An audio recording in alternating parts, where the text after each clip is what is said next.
ইয়া আইয়ুহাল ইনসানু মা গররাকা বিরাব্বিকাল কারীম। সুবহানাল্লাহ। আল্লাহ রাব্বুল আলামিন বলেন, বান্দারে এই দুনিয়ায় বসবাস করার ক্ষেত্রে সন্তানের প্রয়োজন, সম্পদের প্রয়োজন, সম্মানের প্রয়োজন, জীবিকার প্রয়োজন, জীবিকা নির্বাহ করার জন্য যত কিছুর প্রয়োজন আমি আল্লাহ আমার কুদরতি হাতে তোমাদেরকে দান করে দিলাম। এরপরে আমি রব্বুল আলামিন থেকে কোন জিনিস তোমাকে শিথিল করে দিল? কোন জিনিসে আমার থেকে তোমাকে শিথিল করে রাখলো? মা গররাকা বিরাব্বিকাল কারীম। তাফসীরের কিতাবের মধ্যে উল্লেখ রয়েছে, কারীম শব্দ ব্যবহার করা হয়েছে আল্লাহর কোনো বান্দা যখন আল্লাহমুখী হয়ে যায় তখন ওই কারীম দ্বারা আল্লাহ তাকে তার গুনাহ মাফ করে আল্লাহর নিকটবর্তী করে নিয়ে নেন, এজন্য তাকে কারীম বলে সম্মানিত করেছে। সুবহানাল্লাহ। আল্লাহ বলেন, আমার থেকে তোমাকে কোন জিনিসে শিথিল করে রাখলো? অথচ প্রতিদিন তোমার নিয়ামতের প্রয়োজন, সম্পদের প্রয়োজন, জীবিকা নির্বাহের জন্য রিজিকের প্রয়োজন, আহারের প্রয়োজন, যত কিছুর প্রয়োজন আমি আল্লাহ তোমাকে না চাইতে এবং চাইতে সব সময় দিয়ে দেই। কাইফা তানামুল উয়ুন আন মালিকিন। আল্লাহ রাব্বুল আলামিন বলেন, আমার বান্দারে তোমার দুটি নয়ন কেমনে চক্ষু বন্ধ হয়, দুটি নয়ন কেমনে অজ্ঞান বশত অবস্থায় দুটি নয়ন লাগে, গাফিলতির অবস্থায় তুমি কেমনে ঘুমাও। তাতি মিনহু ফাওয়াইদুন নাআমি। আমার নিয়ামত রাজি ভক্ষণ করো, আমার নিয়ামত রাজি পাওয়ার পরে, আমার সম্পদ ভোগ করার পরে অজ্ঞান বশত অবস্থায় কেমনে করে তোমার দুটি নয়ন লাগে, আমার সেটা বুঝে আসে না। আমার বান্দারে তোমার উচিত ছিল আমি আল্লাহর কাছে সব সময় সর্বদা মুখাপেক্ষী হওয়া। কেমনে করে তোমার দুটি নয়ন লাগে, বেকাফিল অবস্থায় তুমি তোমার জীবন কাটিয়ে দাও, এটা তো উচিত নয়। যে সময় যা কিছুর প্রয়োজন আমি তোমাকে দিতেছি, নাফরমানি করার পরেও আমি আল্লাহ তোমাকে রিজিক দেই না, এরকম নয়। রিজিক দান করি, আমার উল্টো পথে চলার পরেও আমি তোমাকে রিজিক দান করি, আমার ফরমাবরদারি না চললেও আমি তোমাকে রিজিক দান করি। এরপরে বান্দা তুমি আমি আল্লাহকে চিনতে পারো না। বান্দারে এই দুনিয়ায় যদি আমি আল্লাহকে চিনতে না পারো, হাসরের ময়দানে গিয়ে চিনে কোনো লাভ হবে না। এখানেই চিনে যেতে হবে। তখন তো আমার ভয়ে, আমি আল্লাহর ভয়ে, আমি আল্লাহর জাহান্নামের ভয়ে তখন চাইবে কিভাবে মুক্তি পাওয়া যায়, তখন আর কোনো দাম থাকবে না। এই দুনিয়ায় তোমার জীবন গঠন করে যেতে হবে। এজন্য সর্বপ্রথম হচ্ছে তাকওয়া।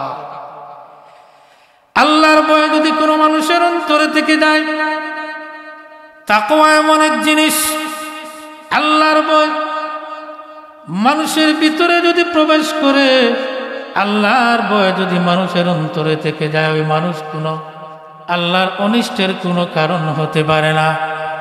মানুষের ভিতরে তাকওয়া থাকলে খারাপ কাজের দিকে মানুষ অগ্রসর হতে পারে না। মানুষের ভিতরে যদি ভয় থাকে, শরিয়া বিরোধী কোনো কাজে মানুষ অগ্রসর হতে পারে না। আল্লাহর তাকওয়া মানুষের অন্তরে যদি থেকে যায়, আল্লাহর কাজ ছাড়া কোনো আল্লাহর অনিষ্টের কাজে মানুষ পা বাড়াতে সাহস পাবে না। তাকওয়ার ব্যাখ্যা হচ্ছে ওয়াকায়াতুন থেকে ভয় বা পরহেজগারি তার ভিতরে আনে। এই পরহেজগারি যদি হাসিল হয়ে যায়, মানুষ খারাপ কাজের দিকে অগ্রসর হওয়া তার জন্য আর সাহস হবে না। যখনই তার ভিতরে এই কথা মনে আসবে, আহারে আমি সুদের সাথে কেমনে জড়িত হই, আল্লাহ একজন তো আমাকে দেখতেছেন। যদি তার ভিতরে আল্লাহর ভয় থাকে, আল্লাহর খৌফ থাকে, তাহলে সে যখন দেখবে জোয়ার আসর হয়েছে, সে আর সামনের দিকে আগ বাড়াতে সামনের দিকে সাহস পাবে না। মানুষের ভিতরে যদি আল্লাহর ভয় থাকে, কোনো খারাপ কাজে মানুষ অগ্রসর হওয়ার সাহস পাবে না। এজন্য তো আল্লাহ রাব্বুল আলামিন কুরআনুল কারীমে বলতেছেন, ওয়ালিমান খাফা মাকামা রাব্বিহি ওয়া নাহান নাফসা আনিল হাওয়া ফাইন্নাল জান্নাতা হিয়াল মাওয়া। কিয়ামতের ময়দানে যারা রবের সামনে দাঁড়ানোকে ভয় করে, এই দুনিয়াতে যারা অন্যায় কাজ থেকে, অনাচার কাজ থেকে, প্রবৃত্তি কাজ থেকে মানুষ যখন আল্লাহর সামনে দণ্ডায়মান হওয়াকে ভয় করবে, আল্লাহ রাব্বুল আলামিন জান্নাতে তার জন্য আলাদা ব্যবস্থা করে রাখবেন। সুবহানাল্লাহ। আল্লাহর ভয় যখন তার ভিতরে আসবে, আল্লাহ ভিত্তিক জীবন গঠন করবে, তখন আল্লাহর সামনে দণ্ডায়মান কি নিয়ে আল্লাহর সামনে দাঁড়াবে কিয়ামতের ময়দানে, এই চিন্তা যখন মানুষের অন্তরে আসবে, আর আসার সাথে সাথে যখন তার অন্তর কেঁপে উঠবে, তখন আল্লাহ তার জন্য নাহান নাফসা আনিল হাওয়া ফাইন্নাল জান্নাতা হিয়াল মাওয়া, তার জন্য জান্নাত তৈরি করে রাখবেন। সুবহানাল্লাহ। শুধু তাই নয়, আয়াতের তাফসীরে বলা হয়েছে এই দুনিয়াতে তার কোনো অসুবিধা হবে না, দুনিয়াতে তার কোনো ভয়ের কারণ থাকবে না, দুনিয়াতে তার কোনো অসুবিধা থাকবে না। যখন যেটা সে চাইবে, আমার আল্লাহ তার চাওয়ার সাথে সাথে পূরণ করে দিবেন। সুবহানাল্লাহ। হযরত মূসা আলাইহিস সালাতু ওয়াস সালাম একবার তিনি বকরি চরাতে চরাতে মাঠের মধ্যে চলে গেলেন, জঙ্গলের পাশে চলে গেলেন, যেই জঙ্গলে নেকড়ে বাঘের উপদ্রব বেশি, যেখানে গেলে বকরি চোদ্দ দূরের কথা মানুষ যাওয়ার সাহস করত না, নেকড়ে বাঘ এসে আক্রমণ করে খেয়ে ফেলত। মূসা আলাইহিস সালাতু ওয়াস সালাম অনেক দিন যাবত বকরি চরাতে চরাতে ওই নেকড়ে বাঘের জঙ্গলের পাশে গিয়ে উপস্থিত হয়ে গেলেন। হঠাৎ তিনার ঘুমের তন্দ্রার ভাব এসে গেল। মনের মধ্যে চিন্তা করলেন, এই মুহূর্তে যদি ঘুমিয়ে যাই তাহলে তো বাঘ আমার সকল বকরিগুলা খেয়ে ফেলবে, ঘুমানো যাবে না। আবার একটু সময় যদি না ঘুমানো যায় তাহলে অসুবিধা, বকরি চড়াতে পারবো না। এই চিন্তা করতে করতে আকাশের দিকে তাকিয়ে হাত তুলে দোয়া করতেছেন আর বলতেছেন, আল্লাহ আমার ঘুমের তন্দ্রার ভাব এসে গেছে, এই মুহূর্তে একটুক্ষণ যদি না ঘুমাতে না পারি বকরি চড়াতে অসুবিধা হয়ে যাবে। আল্লাহ রাব্বুল আলামিন বলেন, ওগো নবী পয়গম্বর, আমার উপরে যদি তোমার তাকওয়া থাকে, আমার উপরে যদি তোমার আস্থা থাকে, বিশ্বাস থাকে, দৃঢ় সংকল্প থাকে, তুমি জেনে রাখো আমি আল্লাহ চাইলে অদৃশ্যভাবে তোমার বকরিগুলোর সেইফের ব্যবস্থা করে দিতে পারি। সুবহানাল্লাহ। এই কথা বলার সাথে সাথে হযরত মূসা আলাইহিস সালাতু ওয়াস সালামকে ওহীর মাধ্যমে আল্লাহ রাব্বুল আলামিন জানিয়ে দিলেন, হযরতে অগনবী পয়গম্বরগণ, আপনার লাঠি কাঁধের মধ্যে না রেখে গাছের মধ্যে লাঠিটা রেখে আপনি ঘুমিয়ে পড়ুন, আমি আল্লাহ আপনার ওই বকরিগুলার সেইফের ব্যবস্থা করব, নিরাপদে রাখার ব্যবস্থা করব। সুবহানাল্লাহ। এই বলে হযরতে মূসা আলাইহিস সালাতু ওয়াস সালাম ঘুমিয়ে পড়লেন। অনেকক্ষণ ঘুমানোর পরে উঠে দেখলেন ওই লাঠি হাতে নিয়ে যেই বাঘের ভয়ে তিনি ঘুমাতে সাহস করেছিলেন না, ওই বাঘ মূসা নবীর লাঠি হাতে নিয়ে বকরিগুলা চড়াইতেছে। সুবহানাল্লাহ, সুবহানাল্লাহ। অবাক করা কাণ্ড হয়ে গেল। মূসা আলাইহিস সালাতু ওয়াস সালাম জিজ্ঞাসা করলেন, ওগো মাবুদ, যেই বাঘের কারণে এই অঞ্চলে কেউ আসার সাহস করে না, যেই বাঘের ভয়ের কারণে বকরিগুলা খেয়ে ফেলবে, এই ভয়ে আমি ঘুমাতে পারতেছিলাম না। ওগো মাবুদ, না জানি আপনি আল্লাহর কত বড় শক্তি, আপনি আল্লাহ মেহেরবান দয়ালু, আপনি এমন একটি ব্যবস্থা করে দিয়েছেন, ওই বাঘের দ্বারা যেই ব্যবস্থা করেছেন সেটা আমার বুঝে আসে নাই। আল্লাহ রাব্বুল আলামিন বলেন, ওগো নবী পয়গম্বর, কোন মানুষ যদি আমার উপরে তাকওয়া এবং ভয় রাখে, আমার উপরে আস্থা রাখে, বিশ্বাস রাখে, আমি আল্লাহ রাব্বুল আলামিন তার মনের দৃঢ় আকাঙ্ক্ষা তামান্নাকে পূরণ করে দেই। যেমনি করে তোমার বাঘগুলাকে আমি বাঘ দ্বারা বকরিগুলাকে চড়াইয়ে দিলাম।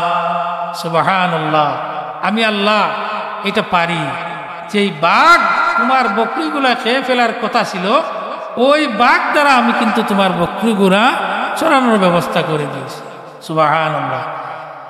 মূসা নবী বললেন, আল্লাহ গো, তাহলে আপনি তো ঘুমান না, আমি না হয় কিছু সময় ঘুমাইলাম, আপনি তো ঘুমান না। আল্লাহ রাব্বুল আলামিন বলেন, নবী পয়গম্বর গো, আমি রাব্বুল আলামিন যদি ঘুমাইতাম, আমি আল্লাহ যদি ঘুমাইতাম, প্রতিনিয়ত এই দুনিয়া কিভাবে পরিচালিত হইত। ওগো নবীজি, আমার চোখের মধ্যে কোনো ঘুম নাই।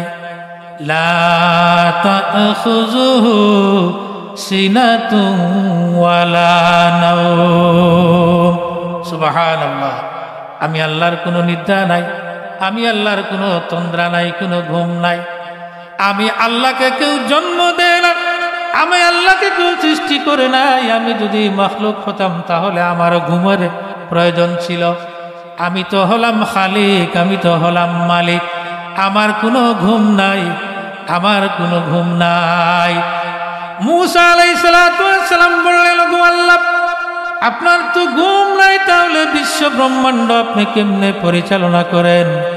আল্লাহ রাব্বুল আলামিন এমত অবস্থায় জিবরিল আমিনকে বললেন, আমার নবী পয়গম্বর মূসা আলাইহিস সালাতু ওয়াস সালাম জানতে চেয়েছেন আমি কিভাবে এই বিশ্ব ব্রহ্মাণ্ডকে পরিচালনা করি, সেইটুকু দেখার তামান্না করেছেন, আকাঙ্ক্ষা করেছেন। জিবরিল আমিনের তুমি কি করো?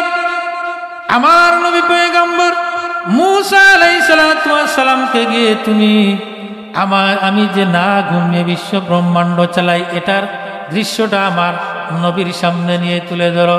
ওগো আল্লাহ, আপনার পয়গম্বরের সামনে আমি কিভাবে দৃশ্যটা তুলে ধরি? আল্লাহ রাব্বুল আলামিন বললেন, ওই কাচের গ্লাস অথবা কাচের বস্তু নিয়ে আমার নবী পয়গম্বরের হাতে নিয়ে দিও। ওইটার মাধ্যমে আমি আল্লাহ বুঝিয়ে দিব আমি যে ঘুমাই না। সুবহানাল্লাহ। জিবরিল আমিন এবার ওই কাচের গ্লাস নিয়ে আসলেন, এসে বললেন, ওই পয়গম্বর গো, ওই কাচের গ্লাস নিয়ে আপনি দাঁড়িয়ে থাকতে আল্লাহ রাব্বুল আলামিন বলেছেন। আল্লাহ রাব্বুল আলামিন বলেছেন, ওই কাচের গ্লাস দুই হাতে দুইটা নিয়ে এইভাবে আপনি দাঁড়িয়ে থাকতে আল্লাহ বলেছেন। আমি এখান থেকে আবার আল্লাহর কাছে চলে যাব, ফিরে না আসার আগ পর্যন্ত আপনি চক্ষু খুলতে পারবেন না। সুবহানাল্লাহ। মূসা আলাইহিস সালাতু ওয়াস সালাম কাচের গ্লাস নিয়ে এইভাবে দাঁড়িয়েছেন। অনেকক্ষণ দাঁড়াতে দাঁড়াতে, চক্ষু বন্ধ করে দাঁড়াতে দাঁড়াতে হাতের মধ্যে ব্যথা হইতেছে। দাঁড়াইতে দাঁড়াইতে আর দাঁড়ানোর সক্ষম হচ্ছিল না। এমন সময় হঠাৎ দুটি হাত থেকে গ্লাস দুটি পড়ে ভেঙে গেল। জিবরিল আমিন ফিরে আসলেন, এসে বললেন, ওগো নবী পয়গম্বর, দুটি গ্লাস কোথায়? তিনি বললেন, এতক্ষণ দাঁড়িয়ে থাকা কি যায়? হাতের মধ্যে যে গ্লাস ছিল, গ্লাসটি পড়ে গেছে। এত দীর্ঘ সময় কি দাঁড়িয়ে থাকা যায়? আল্লাহ রাব্বুল আলামিন ওহীর মাধ্যমে জানিয়ে দিলেন, নবী গো, এতক্ষণ যদি সামান্য সময় যদি দাঁড়িয়ে না থাকতে পারলে, আমি আল্লাহ যদি সামান্য সময়ের জন্য ঘুমাই, এই বিশ্ব ব্রহ্মাণ্ডকে কিভাবে পরিচালিত করব? সুবহানাল্লাহ, সুবহানাল্লাহ। এজন্য মূসা আলাইহিস সালাতু ওয়াস সালাম আল্লাহর দরবারে মাফির ভিক্ষা চাইলেন আর বললেন, আল্লাহ, আমার খুব সুন্দর করে সেইটা বোধগম্য হয়েছে। ওগো আল্লাহ, আপনি তো কুরআনুল কারীমে ঘোষণা করেছেন, ওগো আল্লাহ, অথবা আমার তাওরাত কিতাবের মাধ্যমেও জানিয়ে দিয়েছেন, আপনি বিশ্ব ব্রহ্মাণ্ডকে পরিচালনা করেন, কোনো ঘুম নাই, নিদ্রা নাই, আহার নাই। আজ থেকে বাস্তব রূপে আপনার ওই নিদ্রাহীন ওই বাস্তব রূপ দেখার সাথে সাথে আমার ভিতরের তাকওয়া আরো বেশি বেড়ে গেল। সুবহানাল্লাহ, সুবহানাল্লাহ। এজন্য আল্লাহর ভয়, খৌফ, তাকওয়া মানুষের অন্তরে থাকার সাথে সাথে মানুষ আল্লাহর নৈকট্যবর্তী হয়ে যায়। সুবহানাল্লাহ। লুকমান হাকিম তিনার পুত্রকে জিজ্ঞাসা করলেন, তাফসীরে ইবনে কাসিরের মধ্যে উল্লেখ রয়েছে, লুকমান হাকিম তার পুত্রকে একবার জিজ্ঞাসা করলেন, বাবারে আমি যদি তোমাকে বলি উত্তম একটি স্বভাব তুমি নির্বাচন করো, তাহলে তুমি কোনটি নির্বাচন করবে? লুকমান হাকিমের পুত্র বললেন, সর্বপ্রথম আমি যেটা নির্বাচন করব তাকওয়া বা ধার্মিকতা। 2 নম্বরে কোন জিনিসকে তুমি নির্বাচন করবে? তখন লুকমান হাকিমের পুত্র বললেন, 2 নম্বরে আমি যদি নির্বাচন করতে আপনি বলেন তাহলে এর সাথে আমি নির্বাচন করব সম্পদ, কারণ সম্পদ আর তাকওয়ার মধ্যে বেশ সামঞ্জস্য মিল রয়েছে। মানুষ সম্পদ পাওয়ার কারণে আল্লাহকে ভুলে যায়, আবার কোনো মানুষ সম্পদ পাওয়ার পরে আল্লাহমুখী আরো বেশি হয়। 3 নম্বরে জিনিস যদি আমি তোমাকে নির্বাচন করতে বলি তাহলে তুমি কোন জিনিস নির্বাচন করবে? তখন সে বলল, 3 নম্বরের জিনিস আমি নির্বাচন করতে যদি বলেন তাহলে আমি নির্বাচন করব ঈমান, কারণ তাকওয়ার পরে মানুষের ঈমান বৃদ্ধি করে দেন আমার আল্লাহ। যার ভিতরে যত ভয় থাকবে, আল্লাহর খৌফ থাকবে, আল্লাহ ঈমানের পরিধি তাদের এমনভাবে বাড়িয়ে দিবেন সেটা সে জীবনেও কল্পনা করতে পারবে না। আমার আল্লাহ কুরআন কারীমের মধ্যে ঘোষণা করেন, ওয়ায়ারযুকুহু মিন হাইসু লা ইয়াহতাসিব। আল্লাহকে যারা খৌফ করে, আল্লাহকে যারা ভয় করে, আল্লাহর তাকওয়া যারা, আল্লাহর পরহেজগারি যারা ভিতরের মধ্যে এনে নেয়, পরহেজগারি জিন্দেগি গঠন করে নেয়, আল্লাহ দারুণাতীত জায়গা থেকে তার রিজিক দান করবেন। সুবহানাল্লাহ। 4 নম্বরে জিনিস যদি নির্বাচন করতে বলি তাহলে কি করবে?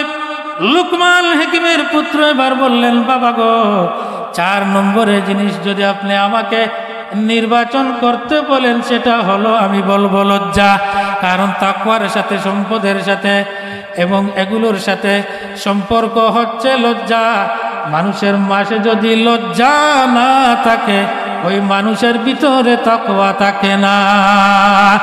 এবার লুকমান হাকিম বললেন, আমার পুত্র রে, এই 4টি জিনিস কোন মানুষের মধ্যে যদি সংগঠিত হয়ে যায়, এই 4টি জিনিস যদি কোনো মানুষের ভিতরে থেকে যায়, আমার আল্লাহ তার জিন্দেগিকে এমনভাবে গঠন করবে, এমনভাবে জিন্দেগিকে গঠন করে দিবেন, দুনিয়াতে তার কোনো অসুবিধা হবে না। তার ঈমানের পরিধি আল্লাহ বাড়িয়ে দিবেন। ঈমানের পরিধি বাড়াতে বাড়াতে তাফসীরে রূহুল বয়ানের মধ্যে উল্লেখ রয়েছে, ঈমানের শেষ পরিধি পর্যন্ত পৌঁছে দিবেন, সেটা সে জীবনে কল্পনা করতে পারবে না। আর তাফসীরে রূহুল বয়ানের মধ্যে উল্লেখ রয়েছে, এই 4টি জিনিস মানুষের মধ্যে সংগঠিত হয়ে গেলে দুনিয়াতে তার লজ্জা বুলন্দ হয়ে যায়, পরকালে তার জন্য 2টি সুসংবাদ রয়েছে। 1 নম্বরে সুসংবাদ হলো তাকে জান্নাতের সদর দরওয়াজা দিয়ে আল্লাহ প্রবেশ করাবেন। সুবহানাল্লাহ। 2 নম্বরে সুসংবাদ হলো সবুজ পাগড়ি পড়াইয়া জান্নাতে পাখির ন্যায় তাকে আল্লাহ উড়াইবেন। সুবহানাল্লাহ। দুরূদ শরীফ পড়েন, আল্লাহুম্মা সাল্লি আলা মাওলানা মুহাম্মদ ওয়া আলা আলি সাইয়্যিদিনা।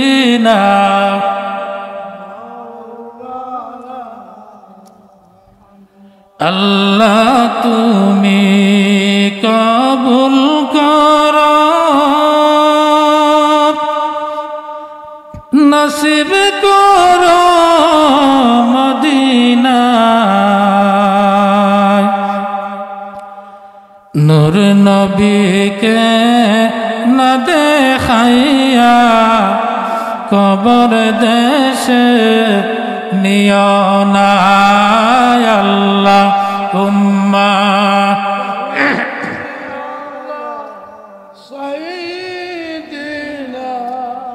مولانا وعلى آل سيدنا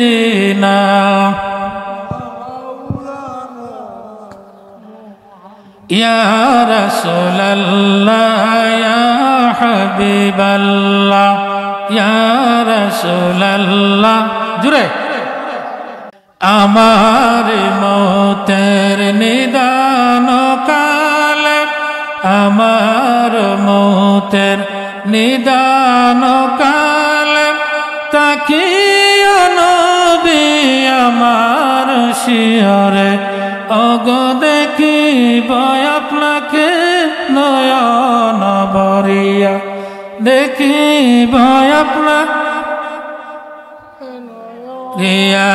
يا رسول الله يا حبيب الله يا رسول يا حبيب الله এজন্য তাকওয়া ভিত্তিক জীবন গঠন করতে হবে।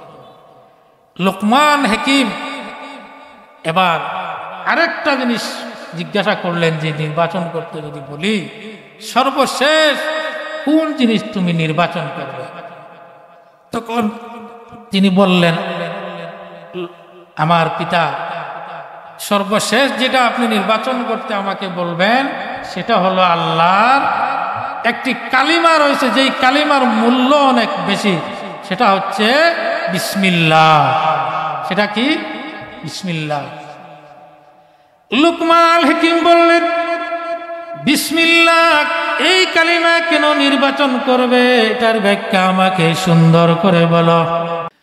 এজন্য লুকমান হাকিম নিজের পুত্রকে বললেন এই কালিমা নির্বাচন করার ব্যাখ্যাটা আমাকে খুব সুন্দর করে বুঝিয়ে দাও।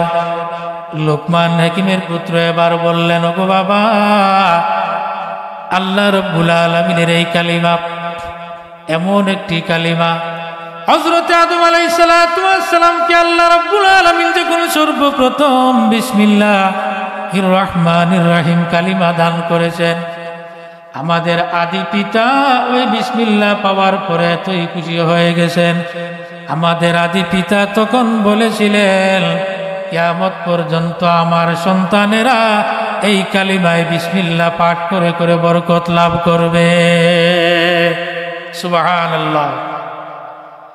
ওগো আমার পিতা যখন আদম আলাইহিস সালাতু ওয়াস সালামের ইন্তিকাল হয়ে গেল, ইন্তিকালের পরে হযরত নূহ আলাইহিস সালাতু ওয়াস সালামের কাছে আল্লাহ আবার ওই বিসমিল্লাহর কালিমা দান করলেন। বিসমিল্লাহ দান করার পরে নূহ আলাইহিস সালাতু ওয়াস সালামের প্লাবন থেকে আল্লাহ নূহ আলাইহিস সালাতু ওয়াস সালামকে উত্তোলন করেছিলেন। এজন্য আমি ওই কালিমাকে নির্বাচন করলাম। আল্লাহ রাব্বুল আলামিন এই কালিমা সম্পর্কে কুরআনুল কারীমের মধ্যে ঘোষণা করেছেন ওয়া আলজামাহুম কালিমাতুত তাকওয়া। আগে বলেছিলাম তাকওয়া নির্বাচন করেছি, আর ওই কালিমার সাথে বিসমিল্লাহর সাথে তাকওয়ার সামঞ্জস্য রয়েছে, এজন্য আমি ওই বিসমিল্লাহকে নির্বাচন করলাম। সুবহানাল্লাহ। নূহ আলাইহিস সালাতু ওয়াস সালাম যখন প্লাবনের মধ্যে বিশাল নৌকার মধ্যে আল্লাহ ঘোষণা করলেন ওগো নবী পয়গম্বর গো, তোমার নৌকার অগ্রভাগে বিসমিল্লাহি মাজরিহা লিখে নাও। সুবহানাল্লাহ। আর নৌকার পিছনের অংশে লেখো ওয়া মুরসাহা। আর যখন তুমি নৌকাতে আরোহণ করবে তখন পড়বে বিসমিল্লাহি মাজরিহা ওয়া মুরসাহা। কারণ হলো যখন তুমি নৌকার মধ্যে পা দিবে ওয়া আলজামাহুম কালিমাতুত তাকওয়া, এই কালিমার মধ্যে রয়েছে তাকওয়া। আমি আল্লাহকে তোমার পক্ষ থেকে ভয় করা হয়ে যাবে। সমস্ত কাফিরদেরকে আমি বিসমিল্লাহি মাজরিহা বলে গজব দান করব। আর পিছনে তুমি লিখবে মুরসাহা, এটার দ্বারা তোমার কিস্তি আমি পাহাড়ের কিনারায় নিরাপদে নিয়ে পৌঁছাইয়া দিব। সুবহানাল্লাহ। নূহ আলাইহিস সালাতু ওয়াস সালামের ইন্তেকালের পরে আল্লাহ রাব্বুল আলামিন আবার কালিমাকে উঠাইয়া নিলেন। এরপরে হযরতে ইব্রাহিম আলাইহিস সালাতু ওয়াস সালাম যখন আল্লাহ নবী রূপে প্রেরণ করলেন, তখন আবার ওই বিসমিল্লাহর কালিমা দান করলেন। হযরতে ইব্রাহিম আলাইহিস সালাতু ওয়াস সালামকে তাফসীরের কিতাবের মধ্যে উল্লেখ রয়েছে 40 দিন অথবা 10 দিন নমরুদের অগ্নিকুণ্ডে শীতল করে দিয়ে সুন্দরভাবে ব্যবস্থা করাই দিয়েছিলেন ওই বিসমিল্লাহর দ্বারা। সুবহানাল্লাহ। এখানে একটি সুন্দর ঘটনা রয়েছে। নমরুদের মেয়ে মুসলমান হয়ে গেল ওই বিসমিল্লাহর কারণে। যখন নমরুদ ইব্রাহিম আলাইহিস সালাতু ওয়াস সালামকে ওই বিশাল অগ্নিকুণ্ডের মধ্যে ফেলে দিল, নমরুদের মেয়ে এবার তার বাবার কাছে জানতে চাইল, বাবা গো, আমি শুনেছি ইব্রাহিম নাকি অগ্নিকুণ্ডে বসবাস করতেছে, আমরা সামান্য আগুনের তাপ সহ্য করতে পারি না, কিন্তু ইব্রাহিম কিভাবে একাধারে 40 দিন হয়ে গেল অবস্থান করে বিশাল অগ্নিকুণ্ডে শুনতে পেলাম সুন্দর করে অবস্থান করতেছে, হাস্যোজ্জ্বল চেহারায় কিভাবে অবস্থান করে এটা তো বুঝে আসে না। আমি দেখতে চাই একটা মানুষ কিভাবে অগ্নিকুণ্ডে অবস্থান করে। কিন্তু নমরুদ খুব ভালো করে জানতো ইব্রাহিমের কাছে গেলে মানুষ মুসলমান হয়, সে তার মেয়েকে যাওয়ার জন্য দিল না, বারণ করলো। নাউজুবিল্লাহ। এবার মেয়ে বলল, বাবা চিন্তা করো না, আমি আবার সুন্দরভাবে তোমার কাছে ফিরে আসব। এই বলে সে চলে গেল ইব্রাহিমের কাছে, ইব্রাহিম আলাইহিস সালাতু ওয়াস সালামের কাছে। গিয়ে দেখলো অগ্নিকুণ্ডের মধ্যে সুন্দরভাবে বসা, আবার তিনি হাসতেছেন, আবার কি যেন পড়তেছেন, তাসবিহ তাহলিল করতেছেন, দোয়া মুনাজাত করতেছেন, আল্লাহকে ডাকতেছেন। ওই নমরুদের মেয়ে বলল, ওরে ইব্রাহিম, আমরা সামান্য আগুনের তাপ সহ্য করতে পারি না, এতদিন হয়ে গেল বিশাল অগ্নিকুণ্ডে আপনি কিভাবে অবস্থান করেন, এর কারণটুকু আমাকে বলেন। নমরুদের মেয়ে এই কথা বলার সাথে সাথে ইব্রাহিম আলাইহিস সালাতু ওয়াস সালাম বললেন, এইভাবে আমি তোমাকে বলতে পারবো না, যদি তুমি আমাকে কথা দাও আমার হাতে কালিমা পড়ে মুসলমান হবে, তাহলে আমি এর রহস্য আমি তোমাকে বলবো। সুবহানাল্লাহ। তখন সে ওয়াদা দিল, প্রতিশ্রুতি দিয়ে দিল, প্রতিজ্ঞাবদ্ধ হয়ে গেল। ইব্রাহিম আলাইহিস সালাতু ওয়াস সালাম বললেন, সুন্দর করে ওযু করে আসো আমার সামনে, আমি তোমাকে রহস্য বলে দিব। ওযু করে যখন ফিরে আসলো, ইব্রাহিম আলাইহিস সালাতু ওয়াস সালাম বললেন, সর্বপ্রথম তুমি আমার হাতে কালিমা পড়ে মুসলমান হও, এরপরে আমি বলবো কোন শক্তি দ্বারা এখানে আমি আসি। ইব্রাহিম আলাইহিস সালাতু ওয়াস সালাম তখন তাকে বললেন, আমার সাথে তুমি কালিমা পড়ো, লা ইলাহা ইল্লাল্লাহু ইব্রাহিম রাসূলুল্লাহ। তাফসীরে রুহুল বয়ানের মধ্যে উল্লেখ রয়েছে, এই কালিমা পড়ার পরে ইব্রাহিম আলাইহিস সালাতু ওয়াস সালাম বললেন, ওগো নমরুদের মেয়ে, এখন তো তুমি আমার প্রতিজ্ঞা পালন করেছো, মুসলমান হয়েছ, খুব ভালো করে জেনে রাখো রে, তোমার বাবা যখন আমাকে অগ্নিকুণ্ডে ফেলে দিল, আমি তখন ডান পা সর্বপ্রথম দিয়ে আর পড়েছিলাম বিসমিল্লাহির রাহমানির রাহিম। এই কালিমা পড়ার কারণে আমার আল্লাহ আমার জন্য আগুনকে অর্ডার করেছেন, ইয়ানা রুকুনি বারদাম ওয়া সালামান আলা ইব্রাহিম। ওরে নমরুদের মেয়ে, এই কালিমা পড়ার কারণে তোমার বাবা যখন আমাকে অগ্নিকুণ্ডে ফেলে দিল, এই কালিমা পড়ার কারণে আমার আল্লাহ আমার জন্য আগুনকে শীতল করে দিয়েছেন। এই 40 দিন নয়, 40,000 বছর যদি এইভাবে থাকতে হয়, আগুন আমাকে জীবনে স্পর্শ করতে পারবে না। আল্লাহ তোমার বাবারে দেওয়া আগুনকে আমার জন্য জান্নাতের বাগান করে রেখেছেন। সুবহানাল্লাহ। তাফসীরের কিতাবের মধ্যে উল্লেখ রয়েছে বিসমিল্লাহর মধ্যে 3টা শব্দ রয়েছে বিসমুন তারাব। আল্লাহ কুরআনুল কারীমকে শুরু করেছেন বা শব্দ দ্বারা। আল্লাহ বাবুন দিয়েছেন, বাবুন মানে হলো দরজা। যেই ব্যক্তি সর্বপ্রথম ভিতরে তাকওয়া আনবে এ বাবুন দ্বারা, তখন সে তাকওয়া অর্জন করবে। 2 নম্বরে হলো সিন শব্দ দ্বারা শান্তি। তাকওয়া আনার পরে তার ভিতরের মধ্যে শান্তি আসবে। এরপরে হলো মিম শব্দ। মিম শব্দ দ্বারা আল্লাহ বুঝাইছেন মহা পুরস্কার। বিসমুন 3টি শব্দর পরে যে 3টে তাকওয়া এবং শান্তি পুরস্কার পাওয়ার পরে এরপরে আমার আল্লাহ বলেন বিসমুন শব্দ দ্বারা মহা পুরস্কার পাওয়ার পরে তার ভিতরে মারিফত প্রদান করবেন। মারিফত গোপন অবগোপন রহস্য প্রদান করার পরে আল্লাহর বান্দার জিন্দেগি গঠন হয়ে যাবে। সুবহানাল্লাহ। আমার আল্লাহ রাব্বুল আলামিন বলেন বিসমিল্লাহির রহমানির রহিমের মধ্যে 19টা হরফ রয়েছে। কয়টা হরফ? 19টা। হাতে গুনে দেখবেন 19টা হরফ রয়েছে বিসমিল্লাহর মধ্যে। কিয়ামতের ময়দানে জাহান্নামে নিয়োজিত 19 জন ফেরেশতা থাকবেন। কয়জন? 19 জন। 19 জন ফেরেশতা থাকবেন জাহান্নামে নিয়োজিত।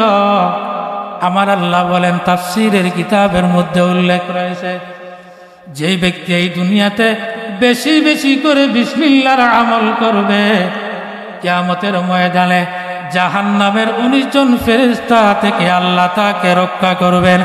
জুড়ে জুড়ে বলেন সুবহানাল্লাহ। বিসমিল্লাহর মধ্যে যে কয়টি শব্দ বিসমিল্লাহির রহমানির রহিমের মধ্যে 4টি শব্দ রয়েছে। বিসমুন এক শব্দ, লফজে আল্লাহ আরেকটি শব্দ, আর রহমানের একটি শব্দ, রহিম হলো আরেকটি শব্দ। তাফসীরের ব্যাখ্যার মধ্যে উল্লেখ রয়েছে এই বিসমিল্লাহর আমল যারা দুনিয়াতে বেশি বেশি করবে, এই দুনিয়াতে মানুষ 4 ধরনের গুনাহ কাজ করে। কয় ধরনের? 4 ধরনের গুনাহের কাজ করে। 1 নম্বরে গুনাহের কাজ হলো প্রকাশ্যে মানুষ গুনাহের কাজ করে। 2 নম্বরে হলো গোপনে মানুষ গুনাহ করে। 3 নম্বরে হলো দিনের বেলায় মানুষ গুনাহের কাজ করে। 4 নম্বরে হলো রাতের বেলা মানুষ গুনাহের কাজ করে। আমার আল্লাহ রাব্বুল আলামিন ঘোষণা করেন এই দুনিয়াতে যারা বিসমিল্লাহির রহমানির রহিমের আমল বেশি বেশি করে আল্লাহ রাব্বুল আলামিন ওই 4 ধরনের গুনাহ বিসমিল্লাহর আমলের কারণে মাফ করে দিবেন। জুড়ে জুড়ে বলেন সুবহানাল্লাহ, সুবহানাল্লাহ। কিয়ামতের ময়দানে মানুষের আমল নামা যখন মাপা হবে তখন উম্মতে মুহাম্মদের আমল যখন অন্যান্য নবীদের আমল অন্যান্য নবীদের চাইতে আমল যখন বেশি দেখা যাবে, অন্যান্য নবীদের উম্মতেরা এবং অন্যান্য নবীগণ আল্লাহর দরবারে আরজ করবেন, ওগো আল্লাহ আমাদের উম্মতের আমলের চাইতে আমাদের আমলের চাইতে তোমার হাবিবুল্লাহ নবীর উম্মতদের আমলের পাল্লা কেমনে ভারী হলো। এর কারণটি জানতে চাই। অন্যান্য নবীদের উম্মতেরা হিংসা করবে। আল্লাহ রাব্বুল আলামিন ঘোষণা করবেন, ওগো নবী পয়গম্বরগণ, ওগো নবীর পয়গম্বর উম্মতেরা রে, তোমরা আমল করেছো, আমিও সেটা গ্রহণ করেছি। তোমাদের আমল অনুযায়ী তোমরা সওয়াব পেয়েছো। তোমরাও জান্নাতি, তারাও জান্নাতি। কিন্তু তাদের আমলে আর তোমাদের আমলের মধ্যে পার্থক্য হলো এজন্য তাদের মধ্যে এমন একটি আমল ছিল দুনিয়াতে আমার নবী হাবিবুল্লাহ নবীর উম্মতের অতিরিক্ত একটি আমল ছিল। তারা 5 ওয়াক্ত নামাজ পড়তো। 5 ওয়াক্ত নামাজের ভিতরে সূরা যখন ফাতিহা পড়ে, সূরাতুল ফাতিহা পড়ার পরে অন্য সূরা পড়ার জন্য 2 সূরার মধ্যস্থলে বিসমিল্লাহ পড়ে নিত। ওই বিসমিল্লাহর কারণে তাদের নামাজের তাদের আমল এমন ভাবে আমি বাড়াইয়া দিয়েছি আমার হাবিবুল্লাহ নবীর কারণে, এবং বিসমিল্লাহর কারণে আমি আমলের পাল্লা বাড়ি করেছি। এজন্য সুবহানাল্লাহ, সুবহানাল্লাহ। কিয়ামতের ময়দানে আল্লাহর নবীর উম্মতেরা দৌড় দিবে জান্নাতে যাওয়ার জন্য। আল্লাহ রাব্বুল আলামিন তখন বলবেন যাও জান্নাতে যাও।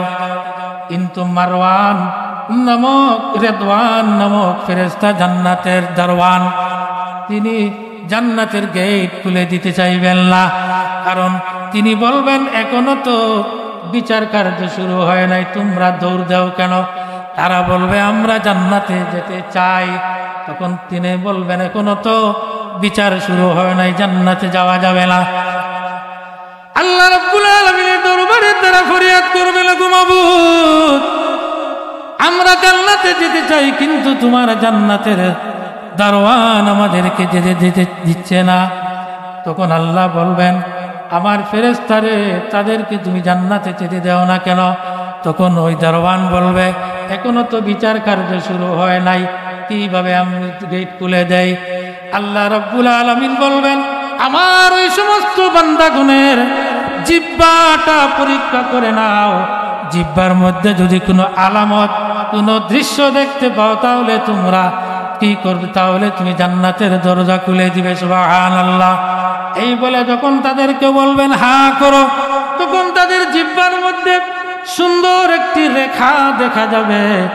ওই রেখার মধ্যে লেখা থাকবে বিসমিল্লাহির রহমানির রহিম। আল্লাহ রাব্বুল আলামিন বলবেন আমার ফেরেশতারে দুয়ারে, ওই যে রেখার মধ্যে তুমি বিসমিল্লাহ দেখতেছ, আমার ওই সমস্ত বান্দারা যারা দুনিয়াতে বেশি বেশি করে আমল করত, ঘর থেকে বের হলে বিসমিল্লাহ বলে বের হতো, যখন কোনো কাজে লেগে যেত তারা বিসমিল্লাহ বলতো, যখন কোনো কাজ শুরু করে তখন তারা বিসমিল্লাহ বলতো, যা কিছু করত এই দুনিয়াতে আমি আল্লাহর নাম নিয়ে, দুনিয়াতে তারা আমার রহমান নাম নিয়ে আমার উপরে ভরসা করত। আজকে কিয়ামতের ময়দানে রহমানুদ দুনিয়া রহিমুল আখিরা, রহমান নাম দিয়েছিলাম দুনিয়াতে, এজন্য রহমান নাম দ্বারা তারা দুনিয়াতে জীবন গঠন করেছিল। ওই বিসমিল্লাহর কারণে আজকে রহিম নামের উসিলায় আমি তাদের সমস্ত হিসাব নিকাশ আর বাদ দিয়ে তাদেরকে জান্নাত দিয়ে দিলাম। সুবহানাল্লাহ, সুবহানাল্লাহ।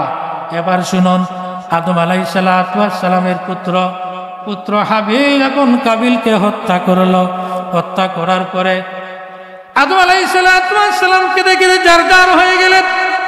আল্লাহ রাব্বুল আলামিন বললেন ওগো নবী পয়গম্বর, এত বেশি কাঁদেন কেন, চিন্তা করেন কেন? আদম আলাইহিস সালাতু ওয়াস সালাম বললেন আমার একটি পুত্র আর একটি পুত্রকে হত্যা করে ফেলল, হাবিল কাবিলকে হত্যা করে ফেলল।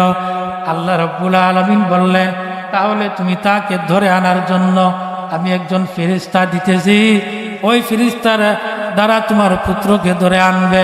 ফেরেশতা যত সামনের দিকে অগ্রসর হয়, কাবিলকে তো আর ধরা যায় না। শেষ মুহূর্তে আদম আলাইহিস সালাতু ওয়াস সালাম আল্লাহর দরবারে ফরিয়াদ করে ওগো মাবুদ, তোমার ফেরেশতা তো 3 বার ব্যর্থ হয়ে গেল, কাবিলকে তো ধরে আনার সামর্থ্য হলো না, সক্ষম হলো না। আল্লাহ রাব্বুল আলামিন বললেন ওগো নবী পয়গম্বর আদম আলাইহিস সালাতু ওয়াস সালাম গো, আদম গো, কাবিলকে এইভাবে ধরা যাবে না, কারণ সে যদি আমি আল্লাহর বাধ্য হয়, কিন্তু তার মধ্যে একটি আমল ছিল, ওই আমলের কারণে ফেরেশতা জীবনও ধরে আনতে পারবে না। কিন্তু আমি আল্লাহ যখন তার হুকুম করব, তখন সে তোমার কাছে ধরে নিয়ে যেতে পারবে। সুবহানাল্লাহ। ফেরেশতা এবং আদম আলাইহিস সালাতু ওয়াস সালাম এবার জিজ্ঞাসা করলেন কোন কারণে ওগো মাবুদ, কাবিলকে কোন কারণে ধরা যায় না? আল্লাহ রাব্বুল আলামিন বললেন ওগো নবী পয়গম্বর, কাবিল যদিও বাধ্য সন্তান, কিন্তু তার মধ্যে একটি আমল ছিল, ওই আমলটি সে দুনিয়াতে করত, খুব বেশি বেশি করে করত। যখন যে কাজ করত সে পড়ত বিসমিল্লাহির রহমানির রহিম। ওগো নবী পয়গম্বর, এই আমলটি করত, এই আমল করার কারণে তারা, তুমি নয়, ফেরেশতা নয়, সারা দুনিয়ার মানুষ তাকে ধরে আনা সক্ষম হবে না। তবে আদমগো তুমি বিমর্ষ হয় না, আমি আল্লাহ হুকুম করার পরে ফেরেশতা তোমার কাছে নিয়ে দিবেন। সুবহানাল্লাহ। এবার আদম আলাইহিস সালাতু ওয়াস সালাম বললেন, ওগো মাবুদ, তাহলে বিসমিল্লাহর বরকতটা তো খুব বেশি, তাই নাকি? আল্লাহ রাব্বুল আলামিন বললেন, এই বিসমিল্লাহ আমি তোমাকে দান করেছি। তুমি আকাশের দিকে তাকিয়ে দেখো, পূর্ব থেকে নিয়ে তাফসীর ইবনে কাসিরের মধ্যে উল্লেখ রয়েছে, বিসমিল্লাহ সর্বপ্রথম নাজিল করার পরে পূর্ব থেকে বাতাস আনন্দ করতে করতে পশ্চিম দিকে এমন ভাবে যাচ্ছে, বাতাসের মধ্যে আনন্দ দেখে ফেরেশতারা জিজ্ঞাসা করলো, এত আনন্দ উল্লাস কেন? তখন বাতাস বলতে লাগলো, আজকে এমন একটি বরকতময় কালিমা নাজিল হয়েছে, ওই কালিমা দেখে আমাদের আনন্দ উল্লাস হয়ে গেল। সুবহানাল্লাহ। শুধু তাই নয়, এই বিসমিল্লাহ নাজিল হওয়া থেকে সমস্ত পয়গম্বরের রূহ মুবারক খুশি হয়ে গেল, আর ইবলিস সবচেয়ে বেশি আজকে নারাজ হয়ে গেছে। নাউযুবিল্লাহি মিন যালিক। এজন্য বিসমিল্লাহর এমন ফজিলত, এমন বরকত, এই বিসমিল্লাহর আমলটুকু আমরা বেশি বেশি করব। রাজি আসিনি? যখন ঘর থেকে বের হবেন বিসমিল্লাহ পড়বেন, খানা শুরু করবেন বিসমিল্লাহ পড়বেন, মাদ্রাসায় যাচ্ছেন, স্কুলে যাচ্ছেন, ব্যবসায় যাচ্ছেন, কর্মব্যস্ততায় যাচ্ছেন, যেদিকেই যাবেন বিসমিল্লাহ পড়বেন। গাড়িতে উঠতেছেন বিসমিল্লাহ পড়বেন, নৌকাতে উঠতেছেন বিসমিল্লাহ পড়বেন। নৌকায় ওঠার দোয়াও আছে, বিসমিল্লাহি মাজরাহা ওয়া মুরসাহা ইন্না রাব্বি লা গফুরুর রহিম।